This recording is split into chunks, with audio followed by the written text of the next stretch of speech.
I have played a lot of video games in my life that take place within dystopias. Dystopia being a term for a society or a state where there's great suffering or some form of injustice going on. In most media, it's often reflected as higher ups in society receiving benefits from the majority who is lower being punished or suffering from their benefits. But what if there was a world where the ones that were suffering aren't even people? I don't even mean like animals, just things that breathe. They can do physical labor, can receive no physical pain, and they're kind of the ones suffering in all of this. And what if these higher-ups aren't really higher-ups? They're just trying to survive in some strange, terrible world from an unknown event causing terror. What if the dystopia was simply just a response to a terrible event? What if that's what a dystopia really is? In a game like Half-Life 2, the reason that Breen is the villain technically is because he just wanted to help Earth surrender to the Combine, and thus in doing so became basically the leader of the Combine on Earth. It could be argued he really just wanted to help humanity and power got to his head. But anyway, there's a game that tackles this concept, at least I like to think it does, called Inside. This game tackles this idea of a dystopia that, when you really delve into it and think about things that are going on, really question who is the bad guy and who is the good guy. When playing Inside, there's no black or white. It's all gray. But if there's one thing in common, it's that a lot of the characters and people you see throughout the game are really just sheep following the leader.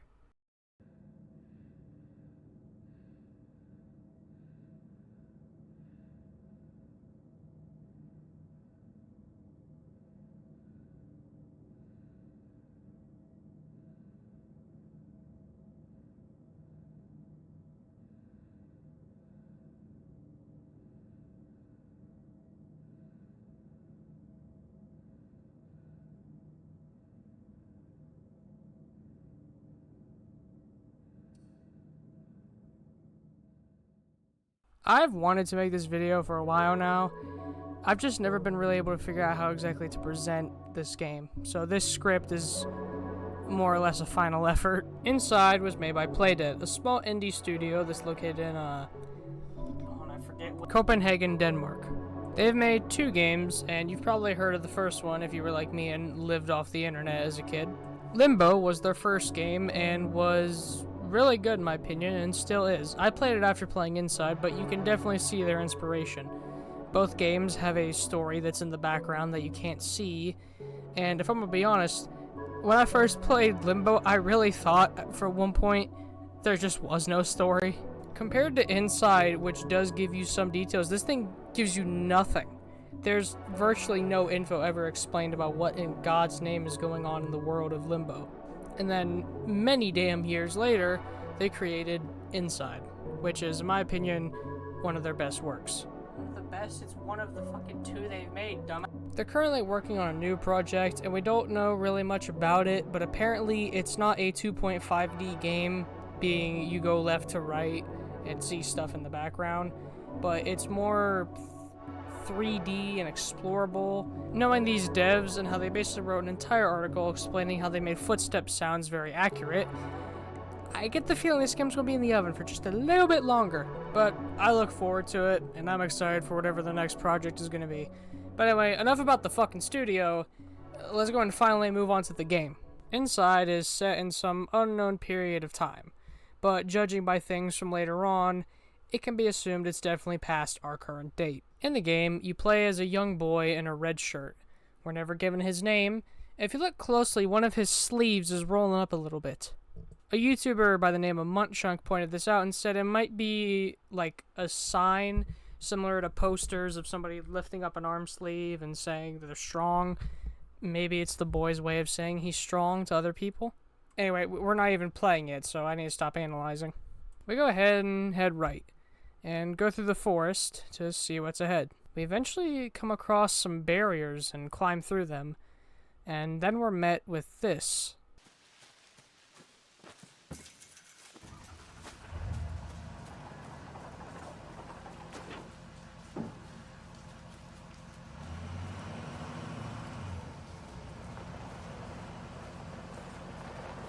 Although it might be hard to see, I'll brighten it up. There are people inside of the truck, which is strange, and somebody giving the truck a little pat to signify that they should go ahead and drive off. There's also these weird pods in the background that have these lights on them. Something I'd like to point out, and Playdead pointed this out themselves in an article, is that this intro perfectly tells you, with no words and very subtly, you should not trust the people in the black suits. Not only have we seen them load up people into trucks, but the boy crouches and tries to stay quiet and stealthy once he sees them. This seems to imply that either the boy is somewhere he shouldn't be, or that he's being hunted by these people. We keep going and find 2 more people near a pod, now with a tube going up to God knows where. You can see what looks like some type of power source on a tree and some random fridge just lying around. Judging by its brown rusted color, it's been there for God knows how long. After seeing another truck and even a security dog, the truck presumably having people, we head down and find more junk that is conveniently placed to get us across the forest.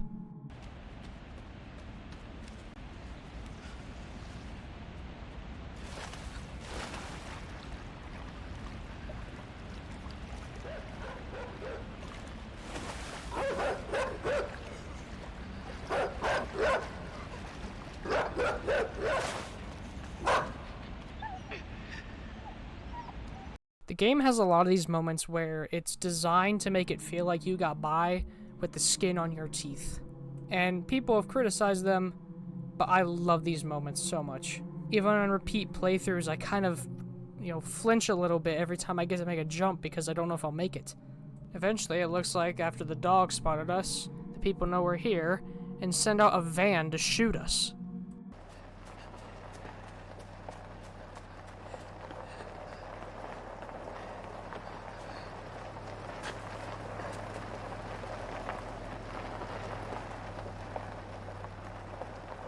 Something I would like to point out is that when they're shooting us, it's not with bullets. If you look closely, you can actually see that it's tranquilizer darts, presumably containing chemicals to knock us out, and or maybe even kill us and just not cause a mess from a bullet.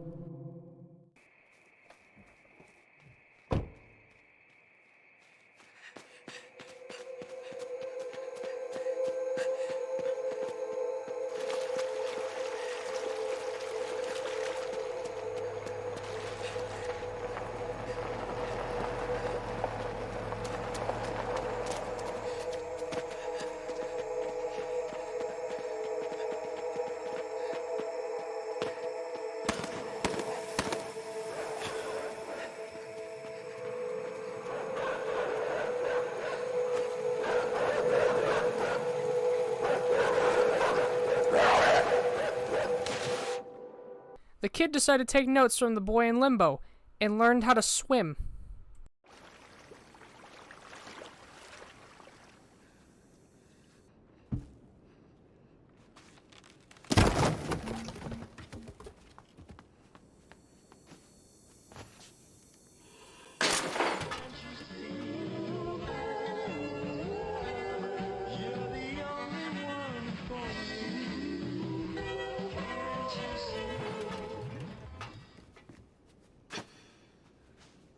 After swimming away, we see that there's a bunch of dead pigs near the lake. Presumably somebody decided to just dispose of them nearby instead of sending them somewhere to actually be disposed of properly. And also, despite being on a road, there's no cars. The only car we've seen is the car with the people that nearly got us earlier, and that van from earlier. There seems to be no one else but those people in the black suits and us. And maybe those people in the truck? And without spoiling anything that we see later on, they may not have even been people. While in the field, we find a bunker that is oddly stacked up with food and water. It seems like somebody was going to live here. Judging by the seemingly empty and almost apocalyptic vibe of the world, maybe somebody was here to avoid whatever apocalypse was going on? What they do, they always try to remember what to do if the atom bomb explodes right then. It's a bomb, duck and cover. Sundays, holidays, vacation time, we must be ready every day, all the time, to do the right thing if the atomic bomb explodes. Duck and cover. That's the first thing to do. Duck and cover. First, you duck. Then, you cover. You duck and cover tight. Duck and cover under the table.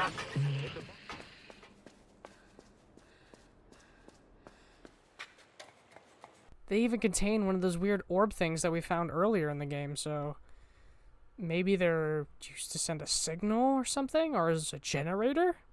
There is some signs later on that they are kind of sort of generators, but other times it seems like they're more or less just there for some purpose. Eventually, little baby chicks decide to just start following us for some strange reason. The amount of dead pigs just gets worse. There being entire piles of them. We also see that the boy inside has the magic ability to turn about 180 degrees in milliseconds, apparently. I just find it funny with all the attention to detail in this game. This is like the one thing they just didn't figure out a way to fix.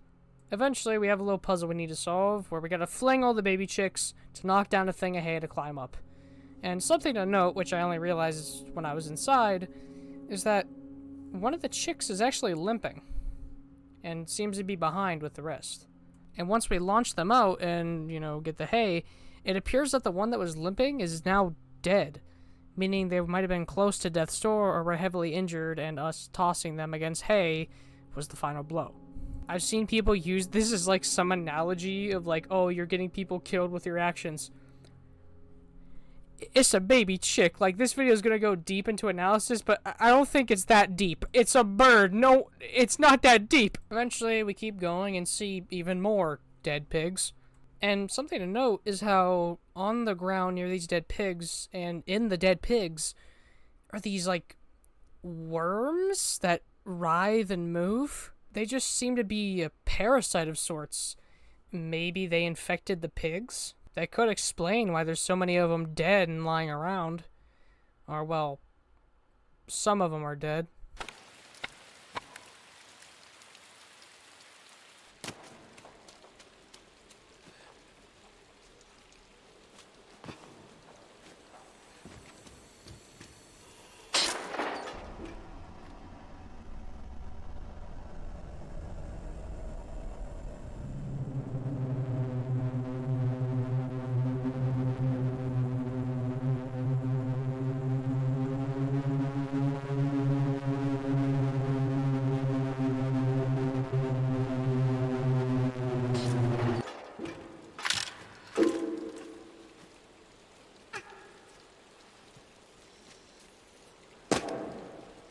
And just some dumb analysis here, but the farm that we're in definitely seems to have seen better days, judging by broken floors, torn up fences, and how mud has seemingly just found its way here, along with all the dead pigs just left to rot.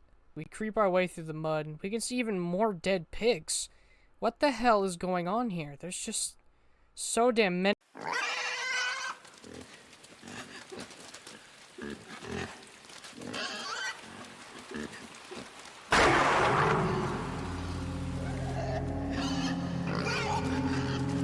Eventually, we stun the pig and yank the worm out of its, presumably its anus. We see blood and some brown goo, either feces or whatever the worm puts into the pigs. And the pig's state of mind has changed. It's not running at us at Mach 1 trying to kill us. It's limping and doesn't even want to move. We have to drag it. Eventually, we put on this weird helmet and then...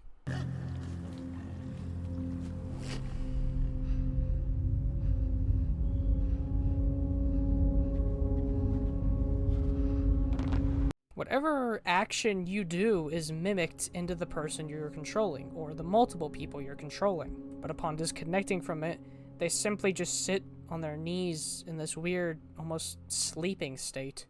Apparently in the video game files, they're referred to as sleepwalkers, which is just, I don't know why I really like that name, so I'm gonna keep calling them that. But we can already see something is very clearly wrong with the world of Inside. There's little to no one around. The only people we've seen were trying to kill us.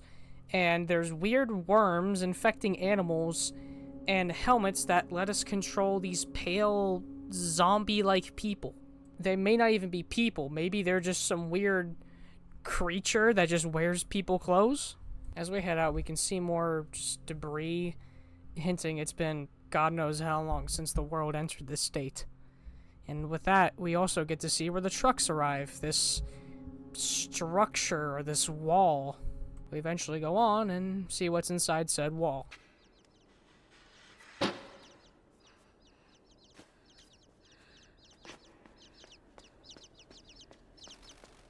It appears to be under construction or in some strange form of disarray, and we can even see those pods from earlier in the forest, but they appear to be deactivated. They might only be activated when they're used in the forest.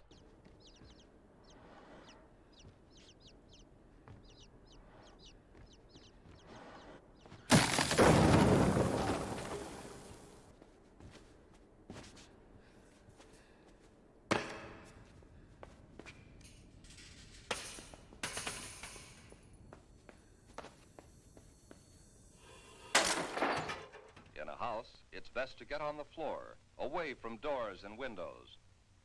Or if you can, find a location with additional walls in the center of the building. A basement is even better if the house has one. Large buildings, such as apartment or office buildings, give good protection.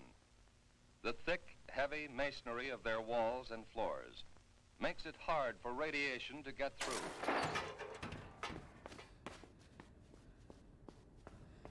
We see more mind control people and can tell, usually judging by the train in the background, we're in some kind of subway. Judging by the fact that the two sleepwalkers we were just using were wearing construction helmets and there was very clear signs of construction going on, it appears that these things were used for building or to do labor, which is strange. Why not just have people do it? They might perhaps be doing it to save people physical energy. Maybe it's a way for people who are disabled to still work in construction by controlling these strange sleepwalkers. The obvious sign between a person and a sleepwalker being that they presumably have very, very pale skin compared to most people, and also are always slumped over, and while not very audible here, later on they make these weird grunts and snoring sounds. Upon climbing out, the sound of footsteps like marching can be heard.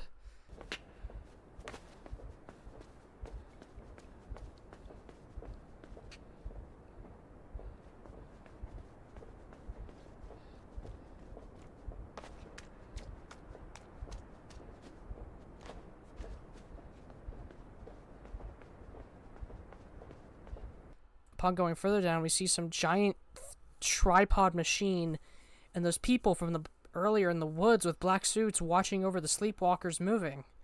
Who the hell is moving this many sleepwalkers?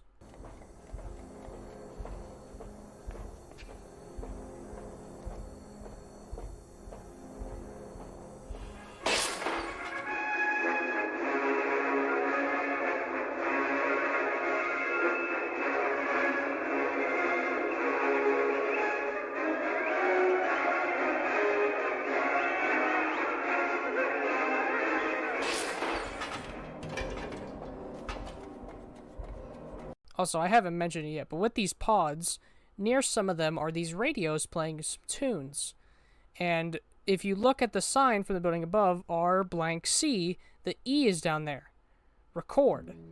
It's the developers basically telling you, you might want to remember the song and its notes. Trust me, it'll come in handy later. Seemingly despite the fact that there's people here, or presumably some people here,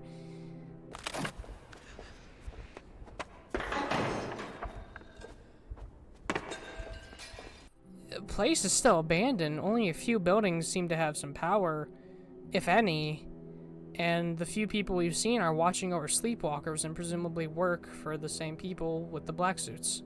Either this rundown city was now reused as a place to transport sleepwalkers, but why would they need to fortify it with that giant wall from earlier? It's sleepwalkers. Judging by the fact they're loaded into trucks like animals, their life is not as valuable as a human. Maybe it's to protect the people, but we've barely seen anyone in this city. And once again, how are this many sleepwalkers being moved around? Is there multiple people controlling them? Is there some sort of central intelligence leading them to a destination? And something else to kind of take note of is the fact that this door is barricaded. Like someone was trying to keep somebody out, or maybe they were wanted for the same reason the boy is wanted. Next up, we see a room with those tripods from earlier and see that they're connected to dead bodies. Presumably this coil attached to them was shot from the tripod and caused them some harm. And upon activating it and getting caught in the light ourselves, we can learn that these people were tased to death. The corpses even twitch a little bit because of the electricity flowing into them. We also see a sign of life that isn't a person, a bird. I'm just pointing that out because all we've seen here is people and sleepwalkers. We keep on going and...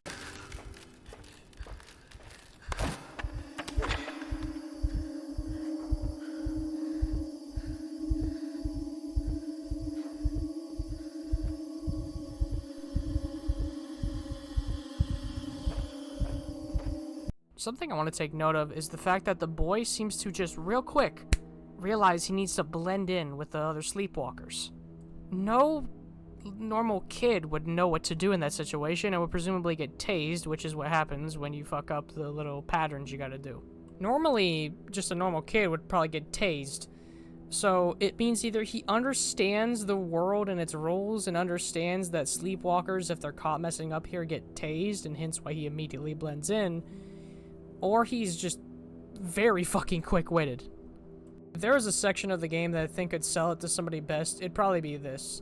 This section is just tense. The heartbeat in the background, the sound of the lights humming, hearing the distant steps and turns of the sleepwalkers as they march on through the line. I want to go ahead and mention this now, but the composer was Martin Stig Anderson.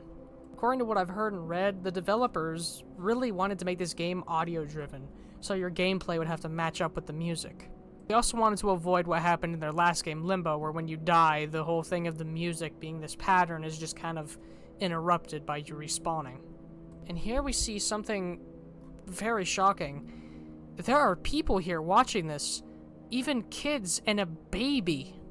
The people wearing masks, presumably to probably set themselves apart from the sleepwalkers. Perhaps that pale thing I mentioned earlier might not have really been true, and it's just every character in this game looks pale. But it really intrigues me about children being here. Are they trying to show children what goes on with sleepwalkers? And are sleepwalkers just a part of normal life? This might be why the boy knows what he's meant to do here, because maybe he was at one point a kid in that area. It would explain how he very quickly knew what to do when he fell and collapsed onto the other sleepwalker. And although our little disguise seems to be going good, man's best friend's able to sniff us out.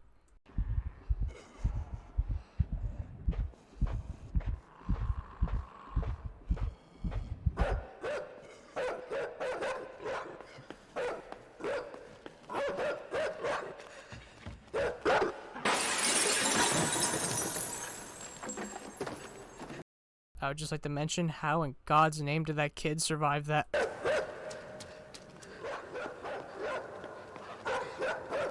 Eventually, we escape the little canine brat and are able to use a mind control helmet to control another sleepwalker. Which, once again, I want to bring this up. How were so many of them earlier being moved, yet this singular guy needs a helmet to be moved? Like I said, they either have a whole building of people controlling them, or there's some sort of weird thing pushing them forward. Judging by the fact they seem to be doing human labor, maybe these things were created or modified by humans, and so maybe they're just modified to follow these lines? And then we make another fucking groundbreaking discovery.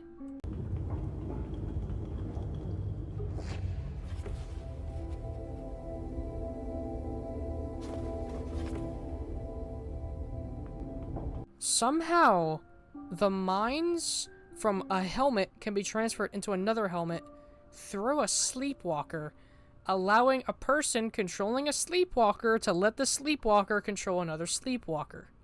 Unfortunately, this mechanic, I don't think it's really used anywhere else I could think of off the top of my head, which really sucks because I like this mechanic and really wish it was used more.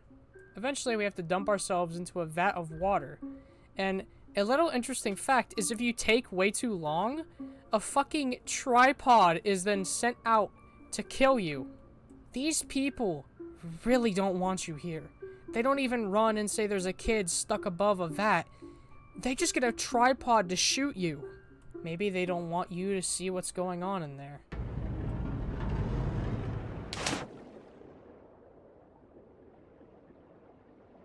Also, I'd like to mention this now, but this kid has the lung capacity of a Capri Sun. Well, at multiple points, the problem is alleviated with submersibles and something else that happens I'm not going to mention.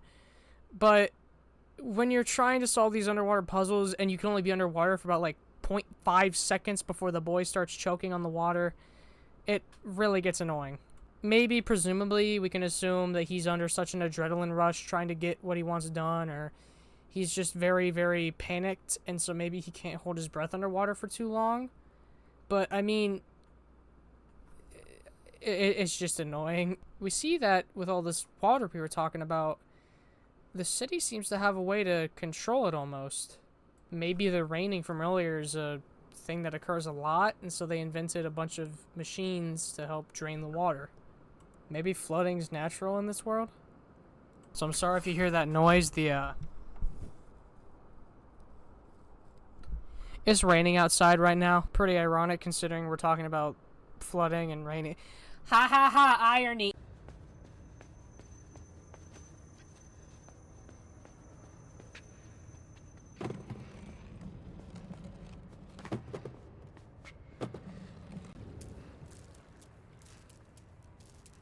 Something that I really think sells this game's theme is when you look up and you can see people using the subway, albeit very few people. And then you look down, and there's just tons and tons of sleepwalkers loaded up in trains. And I'm sorry to bring up something very random, most likely, but the imagery of them being loaded up into trains really reminds me of in World War II, when Nazi soldiers would load up Jewish people and other prisoners into trains, and just how cramped they would put them in there. Sorry for the random comparison, but it just really reminded me of that. We eventually see that those tripods are placed somewhere to snipe us from above.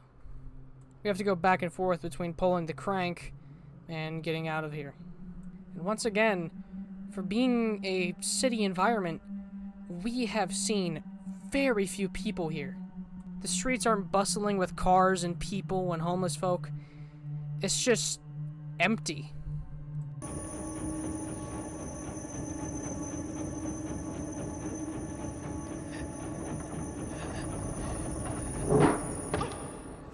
Eventually, we head deeper and deeper into what appears to be either the sewer, the subway, or just a little bit of both combined. Judging by the state of decay, maybe it could be assumed the subway merged itself, or the debris from a subway got merged into a sewer. I mean, if there were cars earlier that were literally in the dirt, it could be assumed that probably happened. And also something else to note is that one of the train cars has a barricaded window, implying someone else has been down here. And you know those security dogs we saw from earlier? These are not security dogs. These are probably stray dogs that haven't eaten in God knows how long. And well, you got a little bit of meat on you.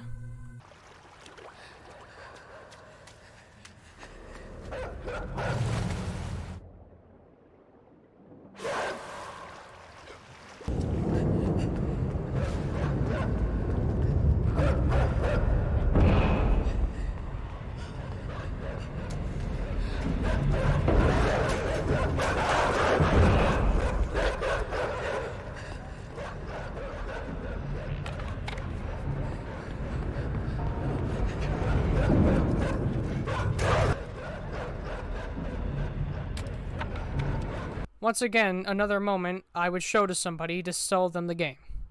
Also, don't even think you're trying to be a cocky piece of shit and jumping on there.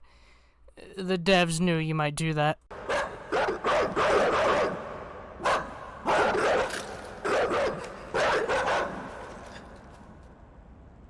Eventually, we head down and see what looks like the city slowly becoming a almost industrial factory. We see that there's two people, one of them using some type of submersible. He comes out and inside of this little observation room proceeds to put some type of record or disc or tape into a player, something he might have found on his way down there. We also see that this thing has the ability to charge and release us forward or in a certain direction with a very a very large amount of force. And then one of the best soundtracks in the game plays when we burst through some wooden boards.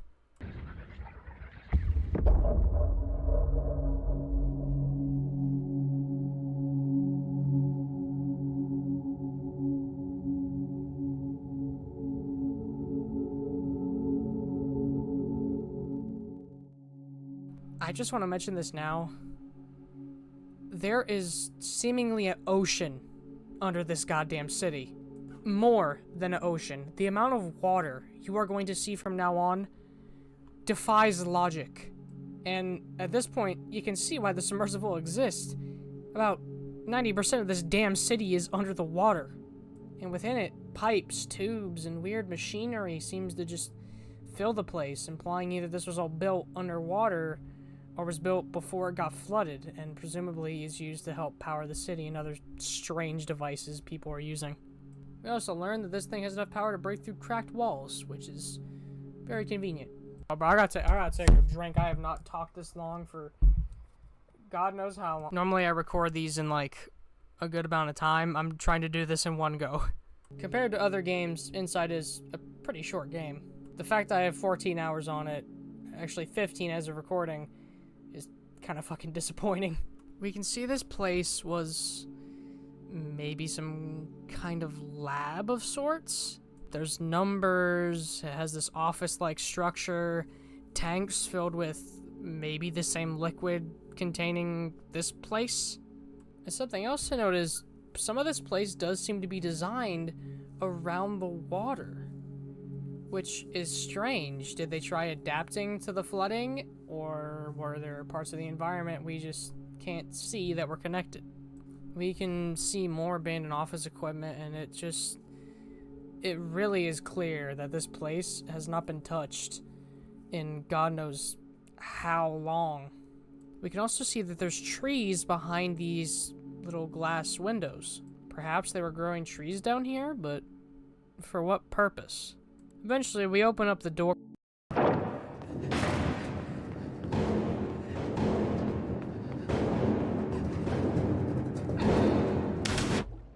This game likes to do stuff like that a lot. Also, I mentioned this earlier in the warning, but if you do not like seeing children being harmed, do not watch this video. There is some very brutal death scenes in this game. We see behind that door was presumably a whole damn forest growing under here. We see those same pods from earlier, and I'm gonna go into a little bit of theorizing here. We see this machine that is able to blast us up and presumably release some gas or chemical upon launching up. And judging by the fact that we've only seen these pods outdoors with their lights on, and that we're underground and there's trees, it can be presumed that they were trying to grow trees in some strange way. Perhaps these pods are used to grow trees. Maybe the severe flooding that's occurring on the surface is causing trees a very hard time to grow. And so they're growing them underground as a way to compensate. And maybe these things that launch us up release chemicals to help speed up the aging of the tree or to keep them nourished. And those strange devices that we saw a little bit earlier are also hanging on the trees. And maybe this machine genetically modifies the tree to help it grow. And we can see, presumably, sunlight peering in.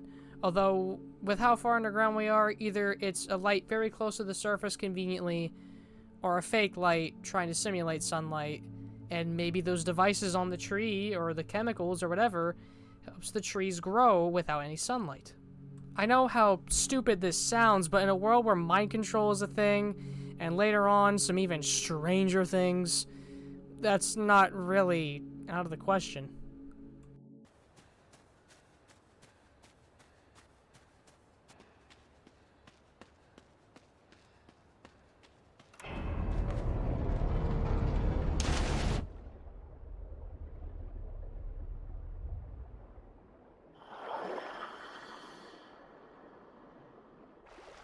That is the game's one jump scare, and I love it.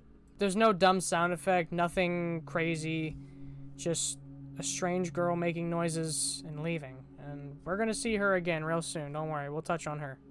And once again, I just want to bring it up. There is so much water down here, it's almost just unbelievable how much is down here. This is what I meant by I think the surface had flooding and it was all drained underground. Perhaps they drained the place and left the places to rot.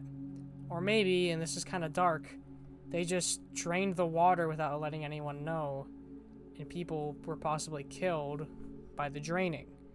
And maybe this killed so many people, it resulted in the sleepwalkers having to be used to replace labor. Or presumably help with labor. My throat is dying, and we're not even halfway through the game. My vocal cords love me. And this little side puzzle really reinforces the idea that these orb things are like generators, because upon disconnecting it, the sleepwalkers' helmets deactivate, and presumably the sleepwalkers themselves deactivate. It really is confusing as to what they are. They might be portable generators, but who knows?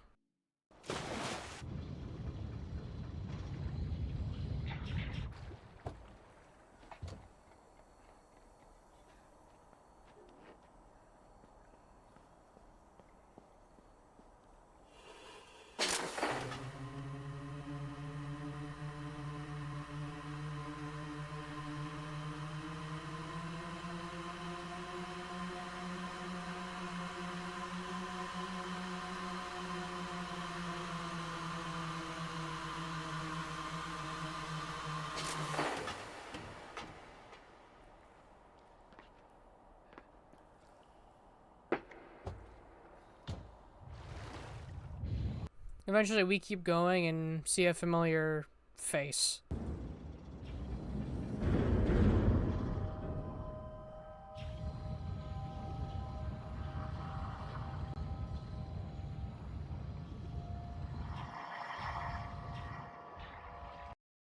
It's already clear this thing is not human.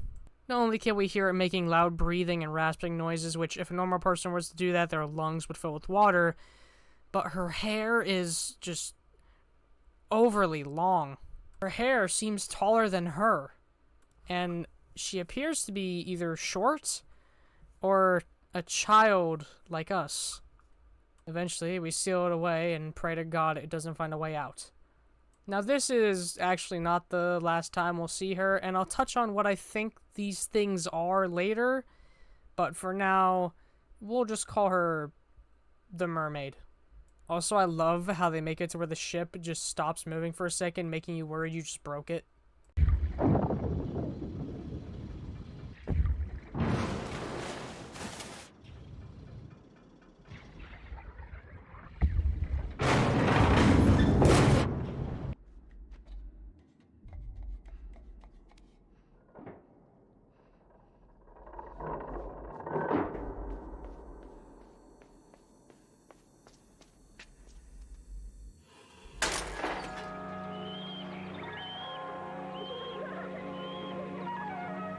It only takes a careless moment to turn this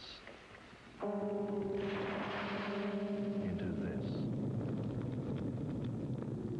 Don't let forest fires be your fault. Eventually, we see that we're now on some type of coast, and already there's some questions here. If we're so far underground, how in God's name did all this sand get here? I mean, we've seen them growing trees down here, but why would they make an entire coast with sand and all? Unless maybe they, for some reason, decided to, like, trap a piece of the surface underground, but that just... why? Maybe they thought getting rid of a coast got rid of floods? I don't know. Maybe there's sand from the surface pouring in and it's just slowly been building up and filling up this place. That would explain why in some of the later areas we see with this sand, some of the stuff is kind of buried in it. Almost like this sand was not built on top of, but the sand itself is on top of what was already built.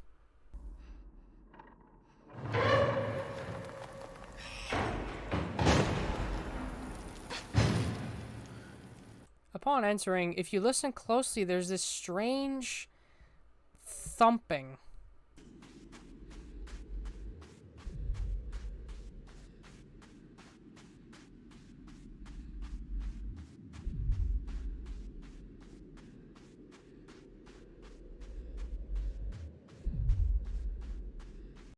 But you can even see it shakes a few things nearby, implying it's further to the right, and whatever it is enough to shake up the sand a little bit.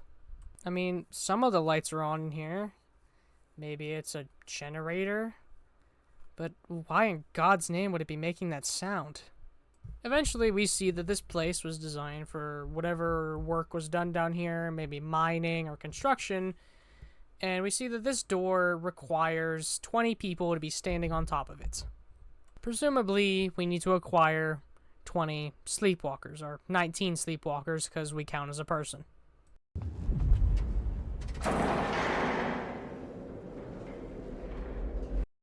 You don't have enough strength to really do anything yet, so you head down and go to get yourself a mind control helmet.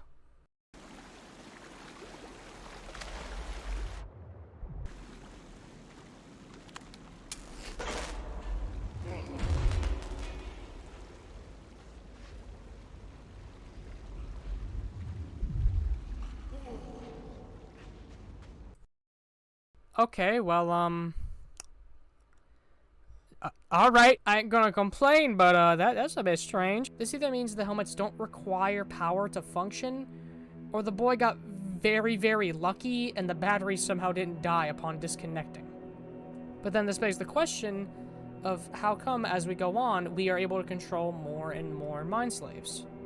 Maybe mind slaves in a close proximity to somebody controlling the helmet will follow them and thus do their actions.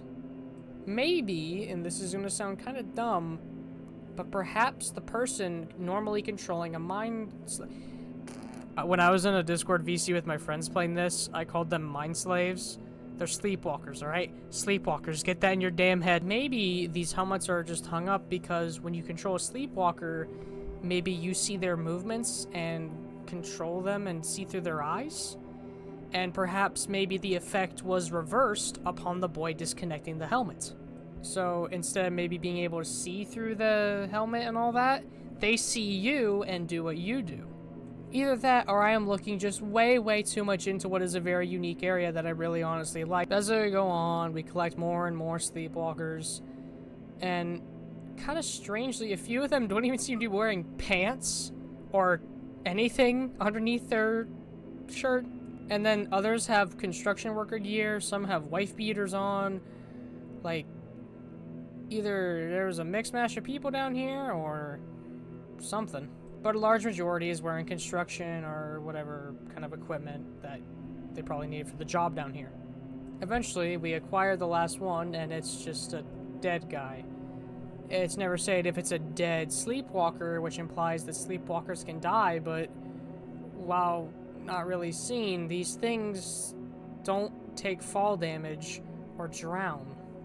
So something terrible must have had to happen to kill this thing, or it is just simply a dead human worker. Perhaps this weird shockwave thumping managed to kill him? Eventually, if you decide to go after the orb, you see that even the stray dogs managed to get their way down here.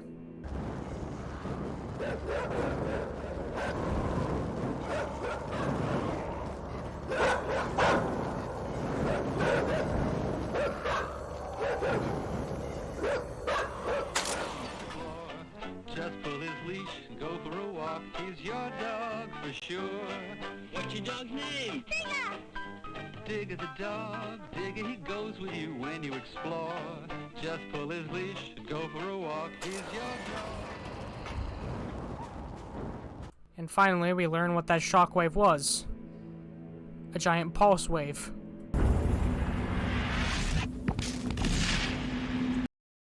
Upon walking out, it immediately fries the electronics in our helmet, rendering it null. We try to push a crate out of the way, and it shatters the wooden crate. And if you're caught in the wave, it will explode the boy into pieces. This sonic wave is terrifyingly powerful. Even these weird antennas in the background look like they're almost about to fly off.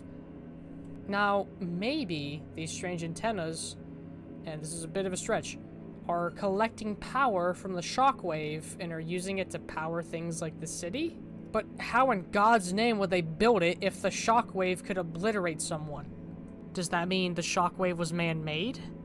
and that now they're using it to gather power.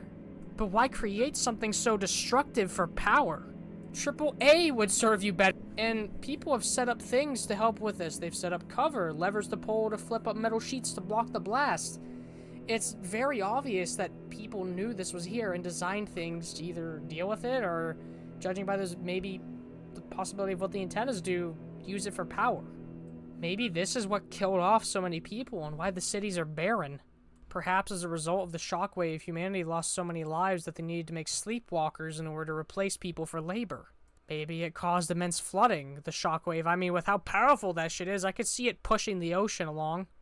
So this might have either been some strange natural disaster that they were able to somewhat predict, hence the stuff you see around to help you, or humanity built this and either are using it for power and maybe even fucked themselves over with it. It's never elaborated what the shockwave is, and this section is honestly my favorite section of Inside. It is the prime example of what the devs wanted to do with the audio. The gameplay is driven by audio. As we go on, we can even see pieces of debris basically just flying at Mach 1 speed. And eventually, after cleverly figuring out a way to deal with the blast, this song begins to play.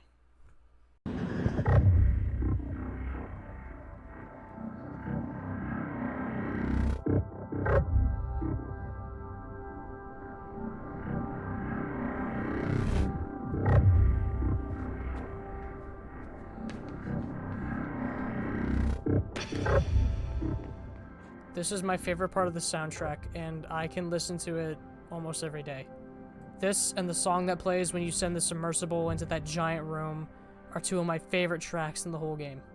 We find a room with what appears to be, at first I thought dead bodies sitting in a chair, but then I realized, judging by their appearance and the way they look, they're test dummies to withstand the blast. Furthermore, supporting the idea that humanity created the shockwave.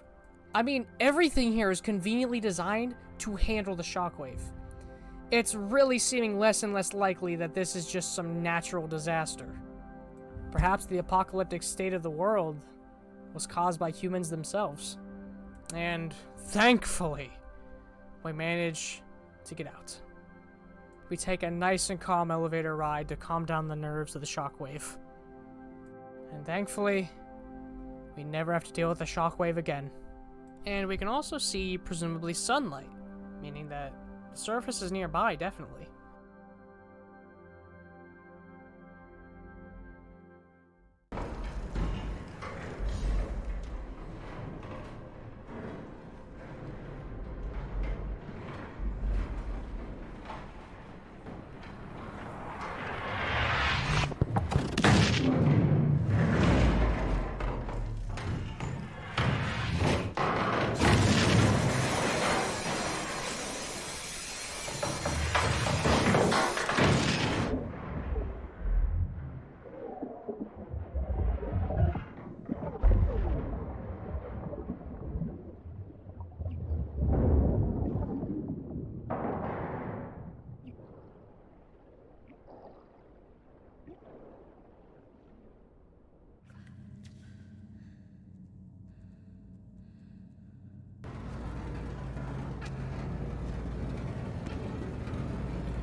Also, you remember when I was talking about how lonely the game feels?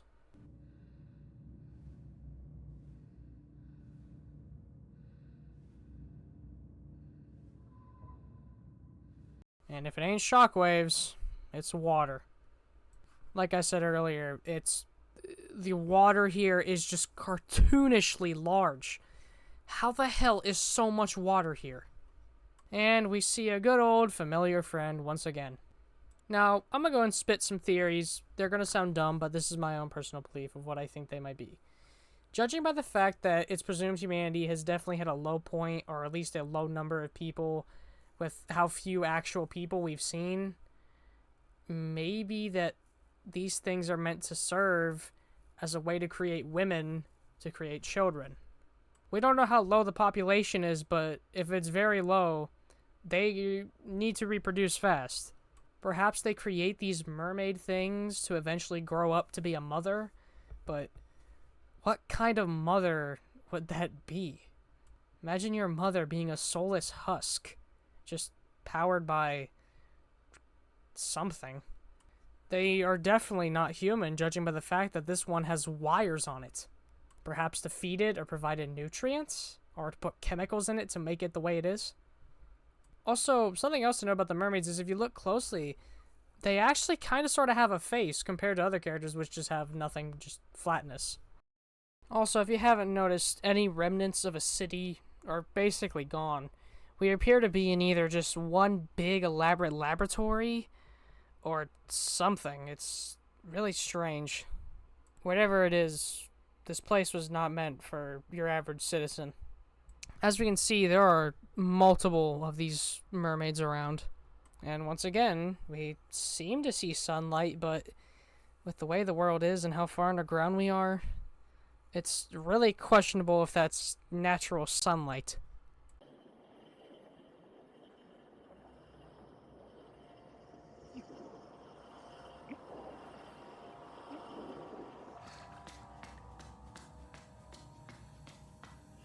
Place to swim. Hey, go over and get that thing to wrap him in. You don't have to feel cold, mate. How long was you in there? Ew, what thing? I'll be back.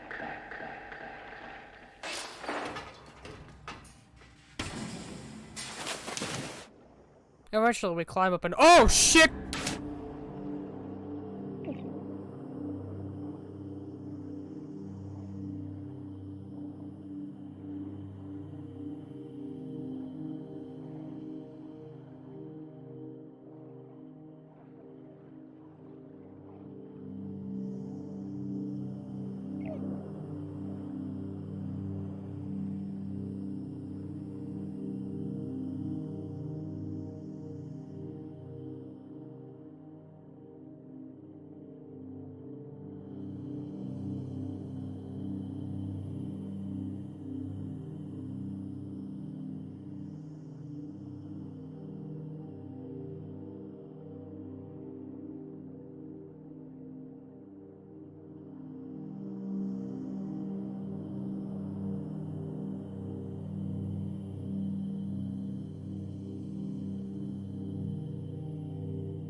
I felt like playing that scene in its entirety was needed.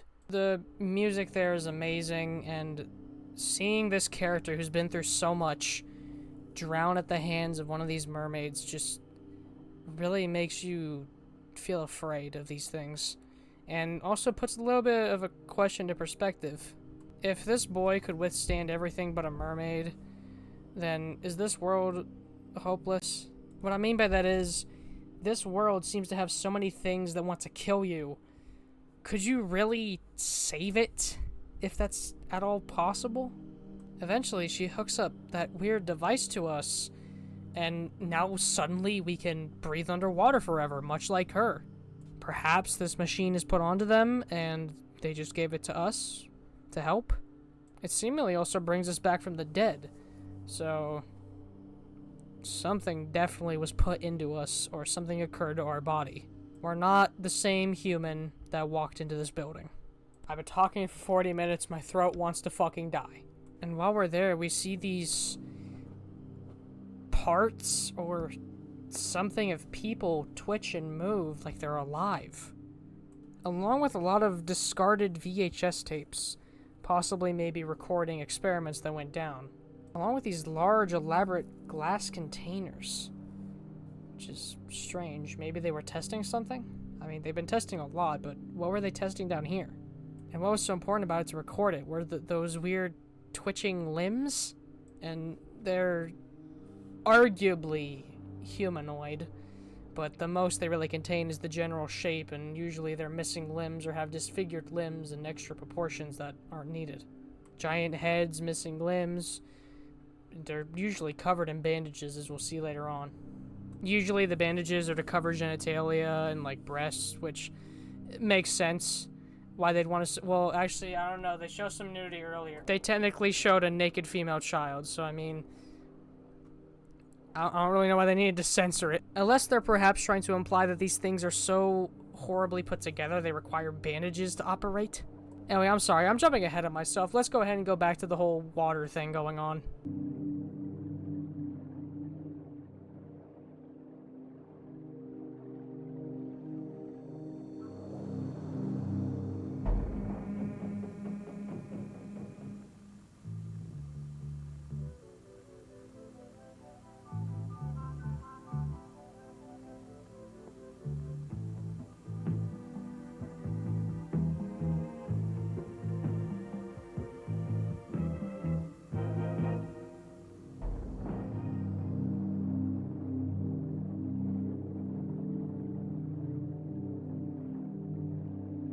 Fishes are now following us, kind of sort of mirroring what happened when the little baby chicks were following us earlier.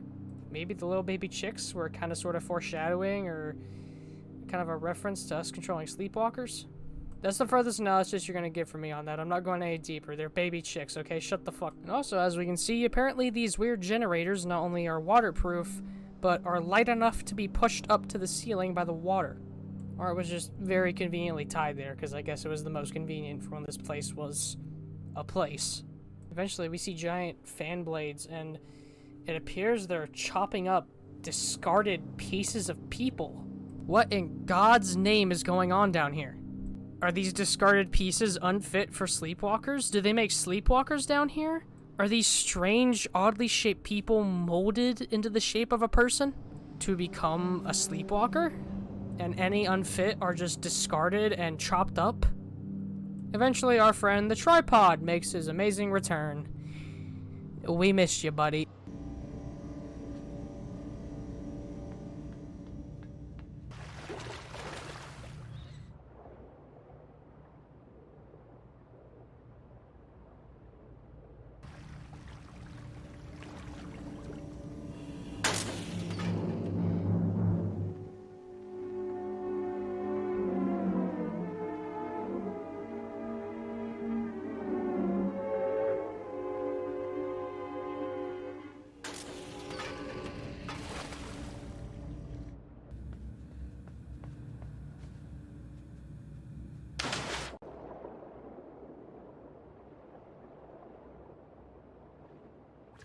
And then, the strangest discovery of all time, reverse water.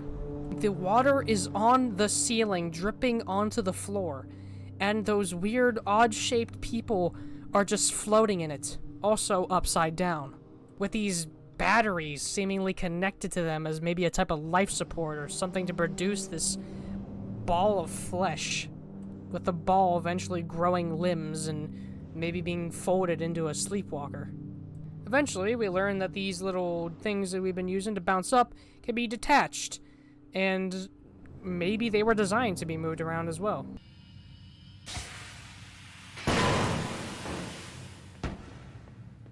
I mean, I could see that, obviously, if they need to move them somewhere. I don't think they want to disassemble an entire metal beam. Might hint as to why some of them only have the metal beam go up so high. We also see more discarded VHS tapes, possibly showing more of these strange experiments. Also, something else I forgot to mention, so I'll mention it now, but we see what might possibly be an open pod. A circle kind of sort of fits where normally we see a circle on a pod, and just in this case, it's open.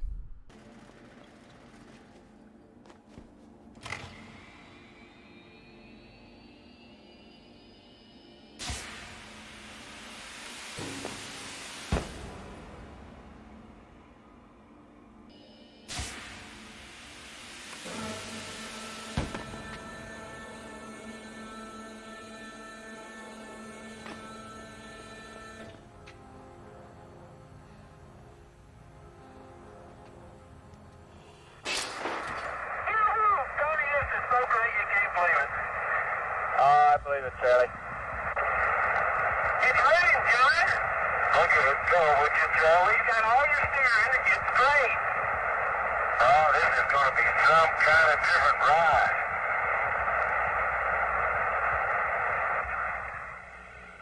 Hippity hoppity hopping over hill and dale. Now that we're up closer to these things, there's something I want to note about them. Firstly, in the game files, they're referred to as albinos, but I'm just going to recall to them as clay people, or unfinished sleepwalkers. They have these strange worms in them, similar to the ones we saw all the way back at the farm with the pigs. And judging by the fact that those worms were able to control the pigs, perhaps something with the sleepwalkers' whole mind control stuff involves the worms. Perhaps these worms aren't really a parasite or anything bad to humanity, but were simply just used to help control sleepwalkers. Maybe these damn things were made in a lab, and that's why this place exists, to create these worms and sleepwalkers. Eventually, we have to go get a crate so we can climb up something. And as we're going to go there, apparently it's bring your kid to work day, and Daddy ordered some new sleepwalkers.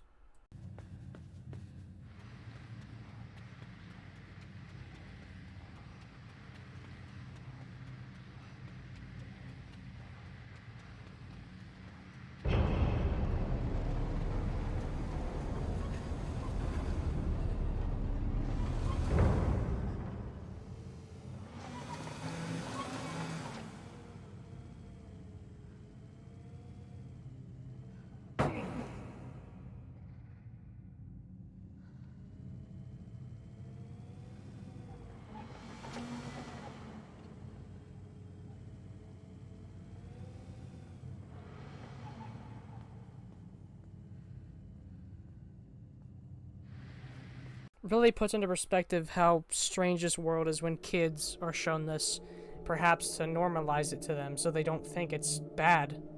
We eventually see within this lab that they were able to control the reverse water, implying the reverse water was made by people.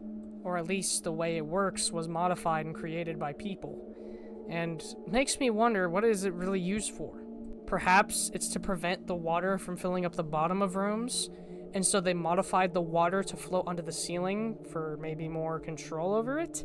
But with how much water we've seen, it's going to be impossible to stop all the water from just being able to flood a room. Perhaps the water has to be done like this to grow the sleepwalkers properly? Maybe they can't be grown in normal water, upright, so they have to be grown upside down. Maybe it helps the worms climb in there easier? Who knows, but humanity definitely is behind this. We eventually see some people, once again in black suits and masks, messing with the machines or batteries powering these things, or presumably being its life force or whatever keeps it alive until it becomes a sleepwalker. Upon turning off the water, they all fall down. Some of them even seem to break their necks, and others aren't fully transformed and are nothing more than an arm or a leg. And compared to the sleepwalkers, they groan and moan way more and are, well, obviously, if you can't tell, disfigured. For God's sake, one of them doesn't even have a head.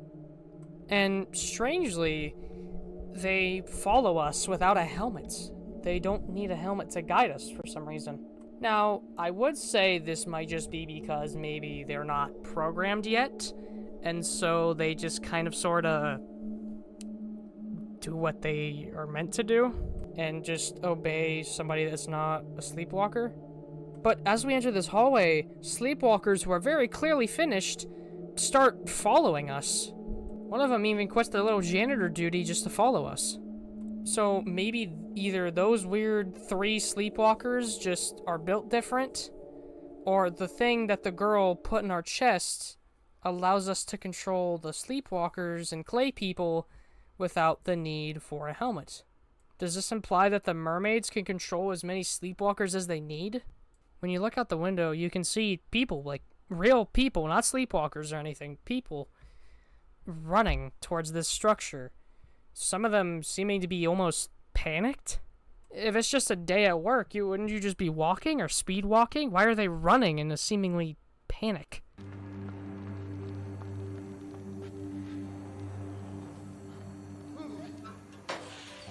to this introductory tape, and I knew then and there, this is what I needed. I felt just so much better knowing there are a bunch of people out there suffering like I am. I'm not kidding you. I think after the first tape, I knew, okay, I'm gonna be fine. I got such relief from the very beginning.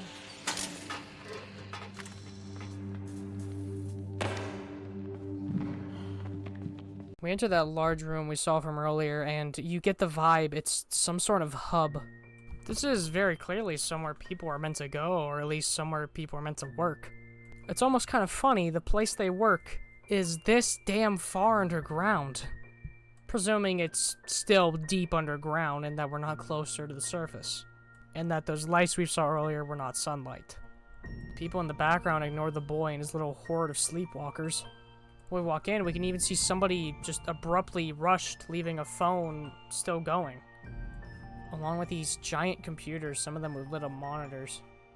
Something is not okay in this facility, and we can see more people in the background running. We see more clay people in these weird, almost observation rooms. There's even cameras set up to record them, and chairs like they're presenting it. And then, the biggest shock of all,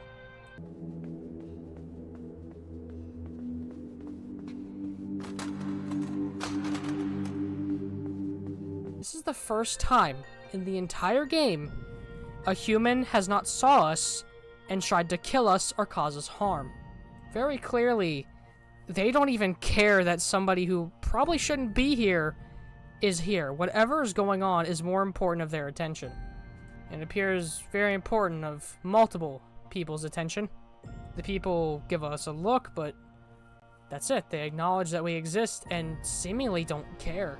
Perhaps children are here? Is it like bring your kid to work day? Or are people just so mortified or whatever by whatever is in that tank that they don't even give a crap that there's a kid that shouldn't be here? We get an upper view and see that people just are staring down in the vat, presumably connecting to that giant tank. Just leading you to wonder, what in God's name has their attention so heavy? What is putting such a fierce grip on their attention that they ignore the sound of a floor grating slamming down, giving it just a slight look and looking back into the tank? With how dangerous this world is, don't you think they'd care? What in that tank is so fascinating? Is it more dangerous than anything we've ever seen? But anyway, throughout the game we've been collecting those orbs.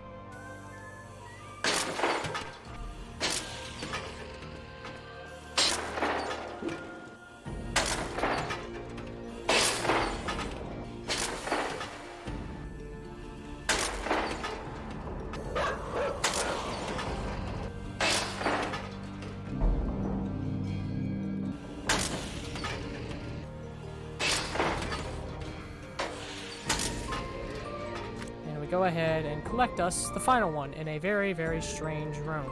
We see the E from the record sign and other strange things, trees, grass in this room, and I mean, some pretty tall grass, and a giant chamber shaped like those generators. We walk as far as we can in, presumably disconnect the final generator.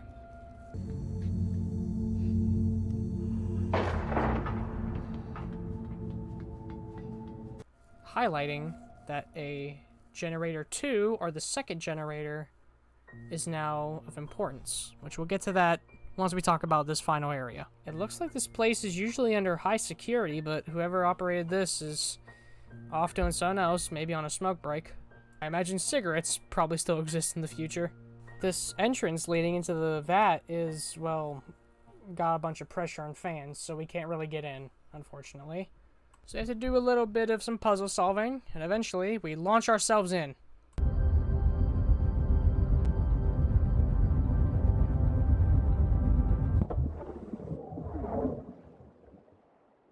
Our clothes are now gone from the pressure being thrown in here. The people are very clearly shocked by the fact that there's now a naked child, probably the same one they recognized from earlier, in there. They pound on the glass and are seeming to shake their heads no, implying that they don't want us to go in here or get out. Whatever they're so scared by, we're with it. And we head to our right and see this. This is what they were so scared of? It doesn't look that hostile. I mean, it's got weird look. You can unplug it, and the most it does is grab you a little bit, but if anything, it seems harmless. Plus, it's detained on all this machinery. There's no way it's dangerous. Then you realize you're now in control of the Huddle, which is presumably its name because the soundtrack that plays here soon is called The Huddle. You know what? Let's think back about our journey for a while. We've been nothing but prey for this entire game. For the tripods, the people in the suits with the masks, the weird mermaid girls, the weird security dogs and stray dogs. The shockwave, we've been nothing but a victim of this world. It's time to give the world a little bit of payback.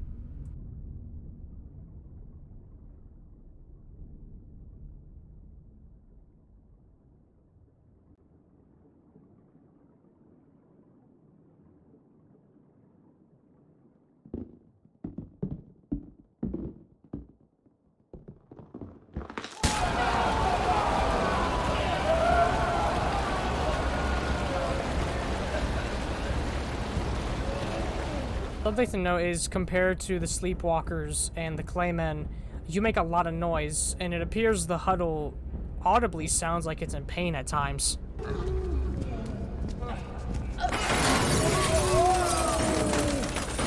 Controlling this thing is like controlling a person with 10 people taped onto them. But those 10 people give you the strength of 10 people, or however many people this thing is made of. Objects shatter around us like paper. We are showing this cruel world some fucking payback. Albeit with a little bit of a dizzy walk. Strangely enough, the Sleepwalkers, seemingly knowing us or still somehow remembering us, help us climb up into a doorway.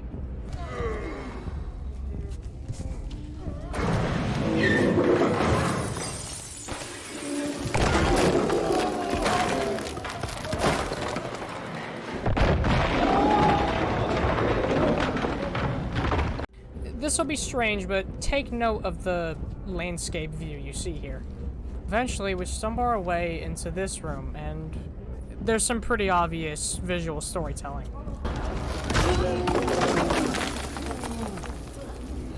Judging by the fact there appeared to be a sign outside the door, and the man's positioning, the position of his chair and table in the window, he is presumably either the person behind or one of the many people behind the things we have seen, or at least what we've seen in these laboratories.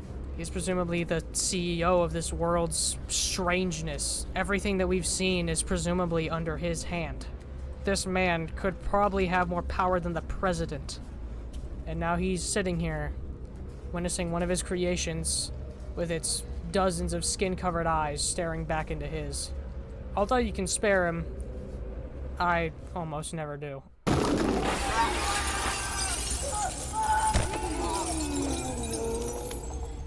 Upon hitting the ground, he explodes and blood is just everywhere. The blood even staining us until we wash ourselves off, and you're probably only going to wash off a little bit of it, to be honest.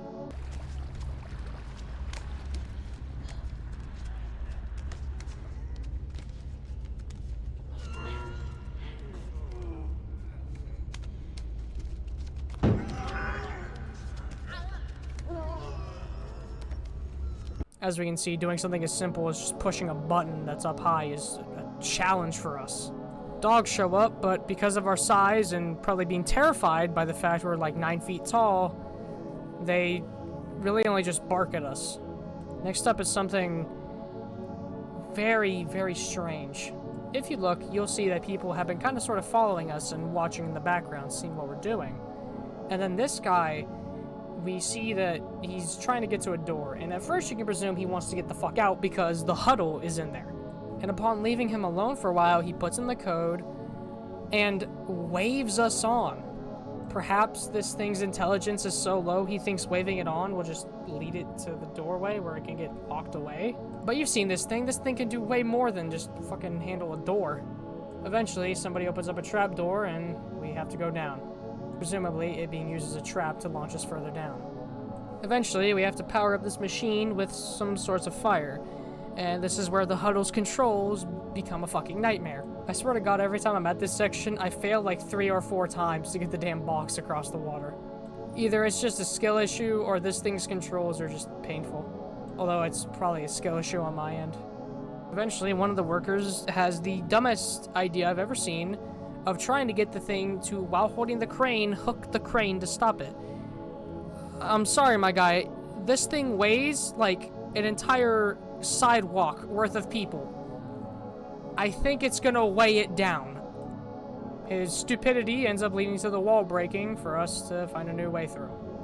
Eventually, a person in a construction hat waves for us to toss him one of those yellow boxes. We grab it and chuck it at the button. A little strange that he wants to help us. And then the weirdest sight, a room full of observers.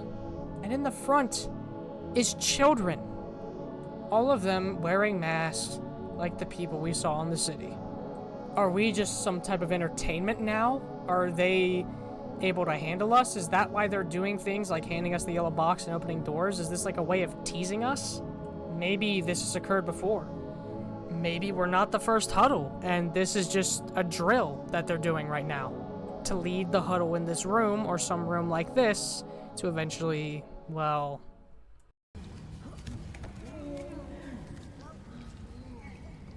trap us.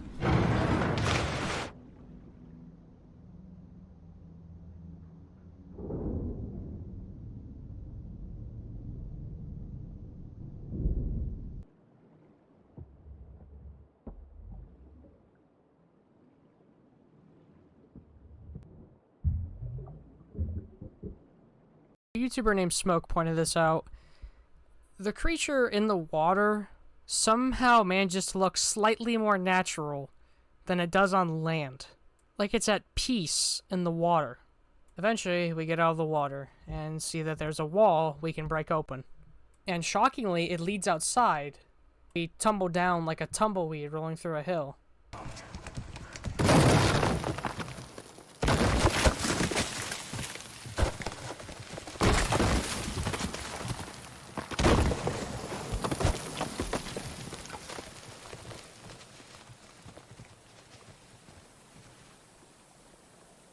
We end up finally landing on the coast, right on a very peculiar piece of light, presumably sunlight. The Huddle slowly starts to move less and less.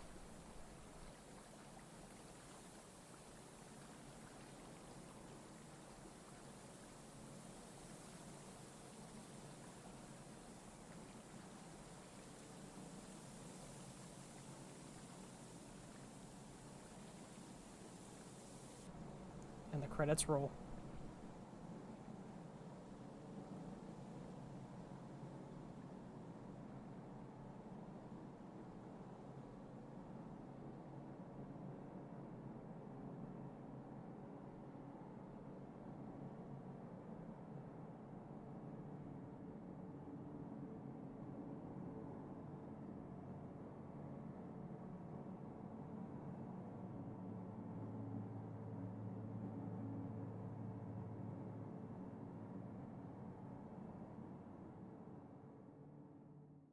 Now there is technically a second ending. Remember all those orb generator things that we found?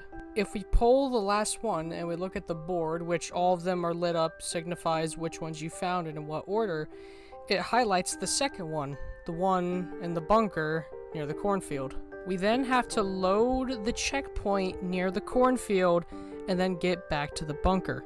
In it, where was the switch in that weird door, the light is now lit up. And we have to put in a code. And the way you find this code is actually really interesting, and I really like it, because it's just really unique. You remember those radios playing that music I brought up all the way back when we were talking about the city?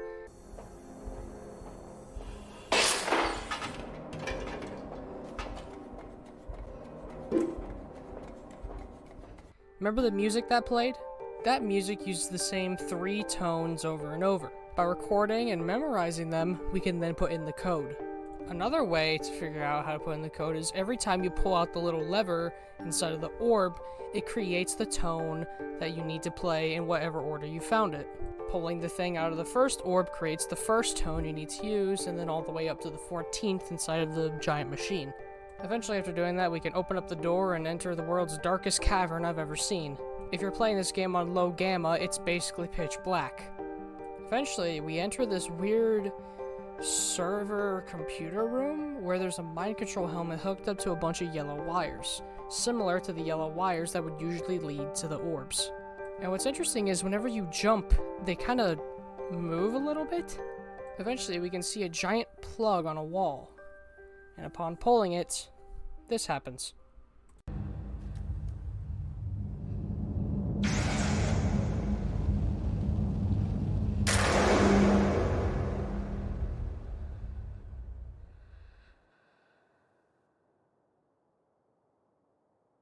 And then we're sent back to the beginning of the game. Yeah, that's it. That's the secret ending. What, you think it would explain everything? And something to note here, which could change everything, is that when you look at the boy when he's done, he's slouched over, similar to a sleepwalker when you're not controlling them. This might imply the boy was a sleepwalker all along. And now that I've shown you both the endings and explained to you what's gone on throughout the game, let's go ahead and analyze this and try to figure out what in God's name is going on in this world, and what I personally think is going on. So, firstly, what kind of world does this game take place in? As we can see, the world is clearly in a state of ruin and decay. The amount of people compared to sleepwalkers and general nothingness is next to none. The most people we ever see throughout the game is in that little area where they were testing sleepwalkers, almost like it's a presentation, and inside of the facility at the end of the game. Specifically, that part of the facility. The rest are abandoned and flooded.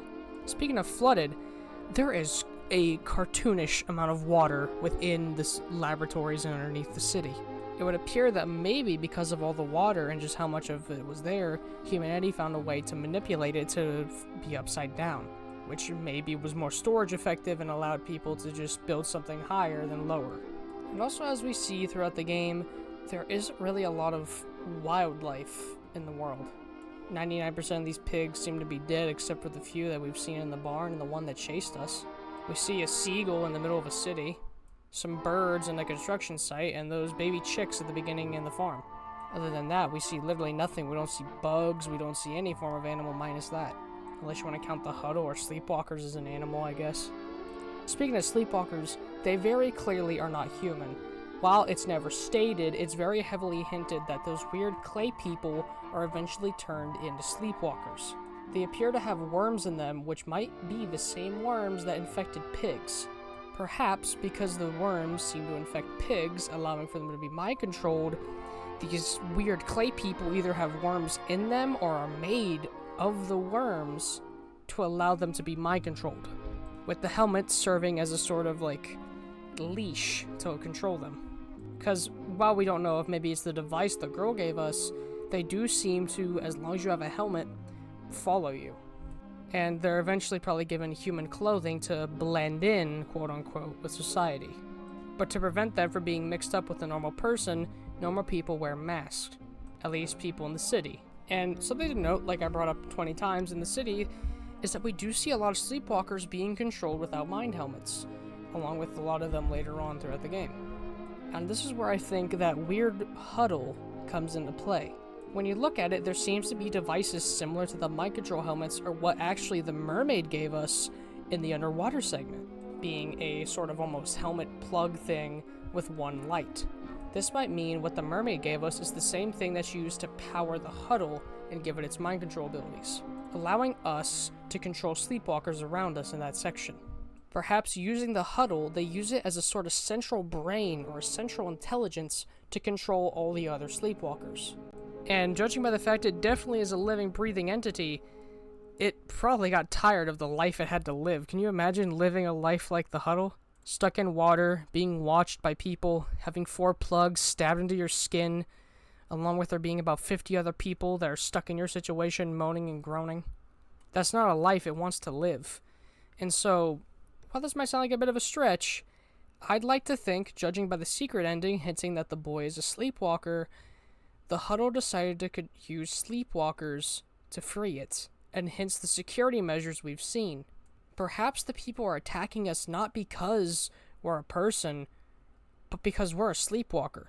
And maybe this thing has tried to use multiple sleepwalkers before to free it. That would explain all the security measures that we see throughout the game. Next up, what about that shockwave?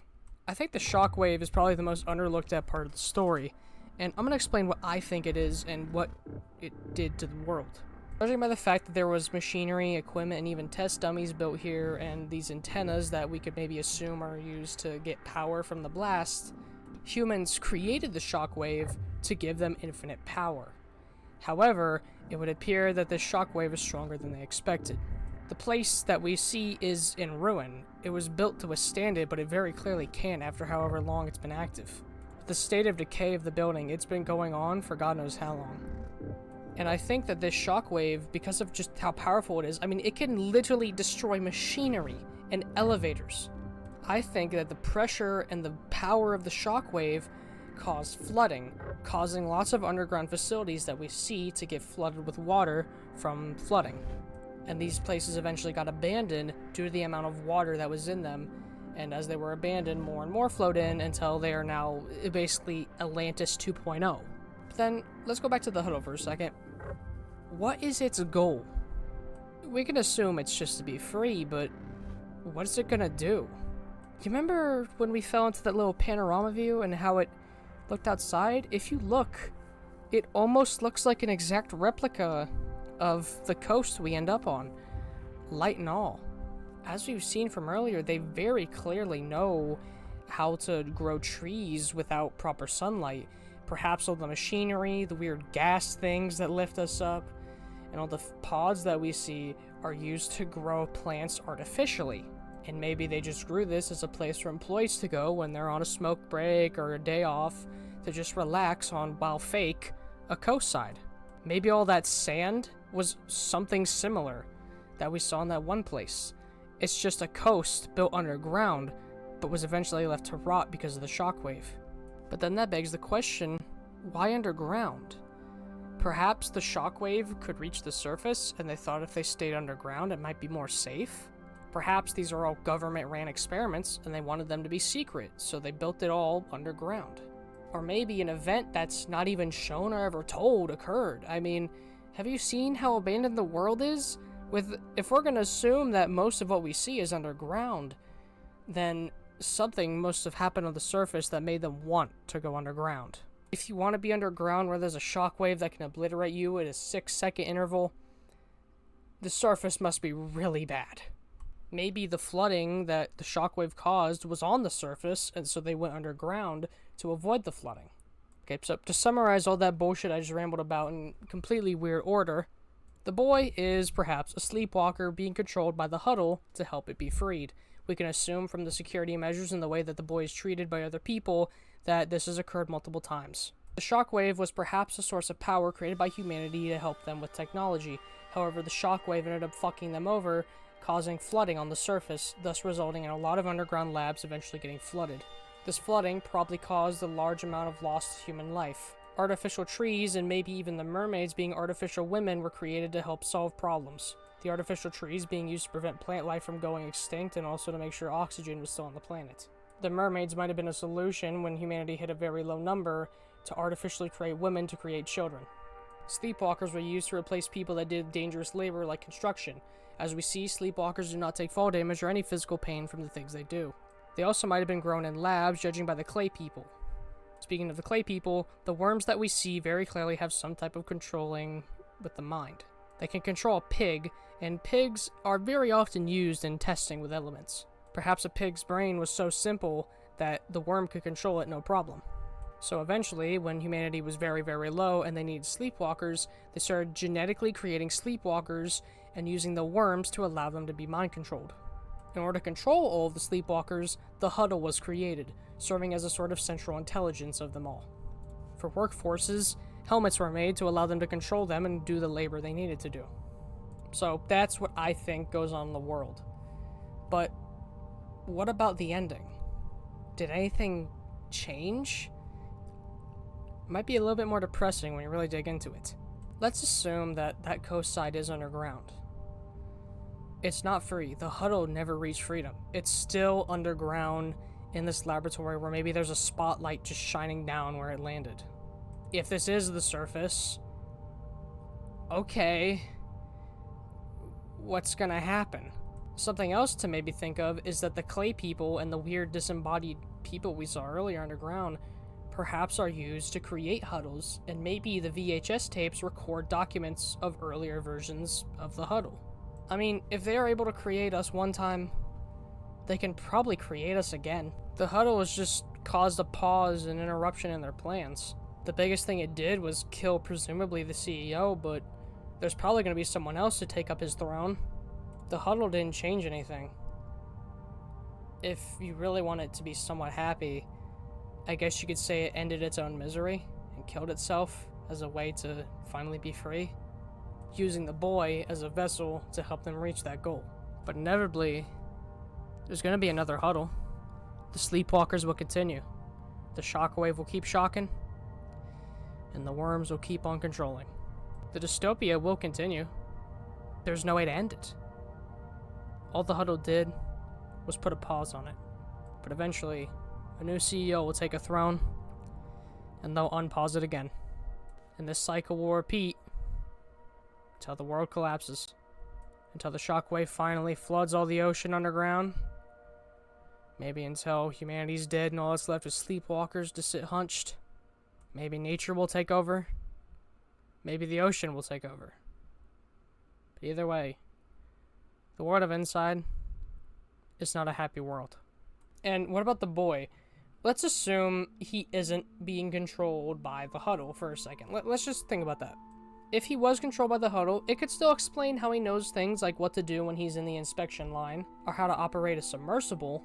But maybe we can assume the boy just learned it because his parents maybe worked in the submersible area, and he was one of the kids that were in the line. What's his goal? Perhaps he viewed the Huddle like an animal in pain, but he risked his own life and ended up losing his own life trying to free it. He accomplished nothing. He changed nothing in the end. And he should have known this. If maybe you can assume he's too young to understand the idea they can make another, fair enough point, but he has to realize at some point in his journey, if they can create these things, they can create a second Huddle. There's no stopping what's already going. And even if he does kill the Huddle and kills and prevents the sleepwalkers from being controlled, what happens? We've left the presumably 1/5 of humanity that survived the shockwaves flooding fucked. If they want to do dangerous labor, they now have to risk lives. And with how little humans we see and the fact most of them seem to work in the labs, it could be assumed there's not really a lot of humans out there to take up jobs that they were using sleepwalkers for. Almost all the sleepwalkers we see are in construction. And sure, those in the city are wearing casual gear, but maybe they're eventually going to be thrown into some job. Maybe the casual gear just means they work an office job or something. Maybe they just have a sleepwalker act as a receptionist at a desk. Something to let humans do things more important. Perhaps the sleepwalkers are essentially a way to replace 9-to-5 workers because of how low humanity is and how important every single person is. Why would you want somebody to work as an intern in your lab? Just get a sleepwalker to do it. Why get an employee to mop the floor? Get a sleepwalker to do it. You can use your employees for more important things like figuring out how to control the shockwave. So by killing sleepwalkers, the boy has now forced humanity to have to use up what could be useful people doing mundane tasks as the population's presumably at a low point. And let's speak about that population for a second. They've fucked themselves here. Presumably in some search for power, they created the shockwave and caused immense flooding, causing immense loss of life. Now, instead of focusing scientific research on things that could matter, they have to figure out how to create sleepwalkers, how to artificially make trees, how to solve the low population number. All three of these things resulting in stuff like the sleepwalkers, the Huddle, the artificial forests, and the mermaids. And if we're to assume the CEO is truly behind everything we've seen, he is responsible for the shockwave as well? Why in God's name are people letting him decide what to do now? If this man created a shockwave that ended up fucking over humanity, the people are stupid for deciding to listen to him still. They should kick him out, get a new CEO. Maybe the Huddle killing the CEO is actually a good thing. They can get a new one that can learn to do a better job and take care of things better. The fact that people listened to him could have also been out of fear and desperation due to the low population that was occurring. A voice of reason when you're scared is often helpful. And he was a voice of reason in a moment where humanity was scared. And this kind of crap is why I love Inside so much. Hell, it's the reason I want to make a kind of sort of fan series out of it. I don't know if people would like it though, I'm just saying my art-based videos don't do as well as the analysis videos. I don't know, but it's a world where there's no clear villain. I mean, sure, the CEO fucked over the world, but he was probably creating the shockwave just trying to solve energy crises. The Huddle is a victim of trying to solve the loss of humanity, along with the mermaids also being a victim of this. If the sleepwalkers are arguably human, even they're a victim of this as well. They're just balls of flesh fed to worms to be manipulated into workers. The people are stupid idiots that just listen to a CEO that, if we're going to assume he's the CEO behind everything, fucked the world in the ass, and they're just trusting him still. The boy's an idiot for thinking he could change anything, and if the Huddle controlled him, the Huddle's an idiot for thinking he could stop this. What I'm saying is, they're all sheep. They all listen to one voice and don't think about what happens if they don't. The boy presumably listens to the Huddle. The Huddle listens to its other thousands of voices. The people listen to the CEO. It's a world of sheep. But the shepherd is blind. They don't realize it's leading him to a cliff. And Inside, in my opinion, is a game less about its mystery and atmosphere, but a game about a world of sheep.